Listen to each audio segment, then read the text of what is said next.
Coucou tout le monde, vidéo en direct de la plage. On est à Koh Phangan, sur une île au sud de la Thaïlande, à côté de Koh Samui et Koh Tao. C'était pas le voyage qu'on s'était dit qu'on ferait. On voulait vraiment faire le nord de la Thaïlande, faire Chiang Mai et vraiment aller voir les temples, être dans les terres. Et finalement, le voyage, il se fait tout seul. C'est lui qui décide pour nous. On s'est rendu compte qu'on était tombé en plein dans les vacances des Chinois qui ont réservé absolument tous les transports en Thaïlande, les hôtels, ils ont tout réservé. Du coup, c'est ce qui nous a empêché d'aller dans le nord. Donc on a décidé de bifurquer vers le sud puisque c'était les seuls trains où il restait des places. Et là encore, vraiment beaucoup de chance parce que là on est sur une plage qui normalement, je sais pas si vous connaissez, mais normalement il y a des soirées qui s'appellent les Full Moon Party où c'est vraiment la décadence à fond, beaucoup d'alcool, beaucoup d'étrangers, enfin c'est vraiment pas du tout spirituel du tout. Et en fait on a encore de la chance puisque le mois d'octobre c'est l'anniversaire de la mort du roi qui est vraiment important ici en Thaïlande.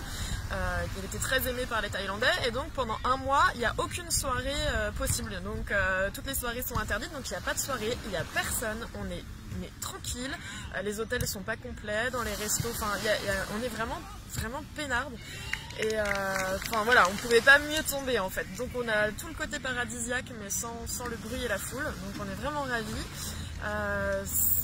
On a compris aussi qu'avec Marie, c'était vraiment une invitation au repos, à se relaxer, puisque ça sert à rien de courir après les temples et courir avec des transports, la chaleur, parce que du coup pour te connecter après être bien, c'est plus difficile, même si c'est absolument magnifique et si vous pouvez venir en Thaïlande, venez, c'est vraiment superbe.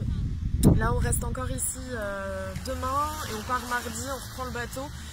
Pour remonter vers Hua Hin, Phetchaburi, parce qu'on a vu qu'il y avait un Bouddha dans une grotte qui a l'air absolument magnifique. Et après on retourne à Bangkok pour reprendre l'avion et rentrer en France. Donc il nous reste encore une semaine. Ça va passer vite, ça passe super vite, mais en même temps c'est tellement intense que ça fait beaucoup de souvenirs. Je sais pas, là il y a eu le... Je voulais vous parler parce qu'il y a eu le portail là, du 10, Lumineuse avait fait un soin. J'ai vu que ça avait été compliqué pour beaucoup. Il faut vous dire que nous aussi, même en voyage, on l'a senti les effets, ça a été vraiment intense. C'est ce qui a fait que ça a transformé le voyage. Donc soyez à l'écoute vraiment de vous-même et prenez le temps de vous reposer, même si vous avez plein de choses à faire.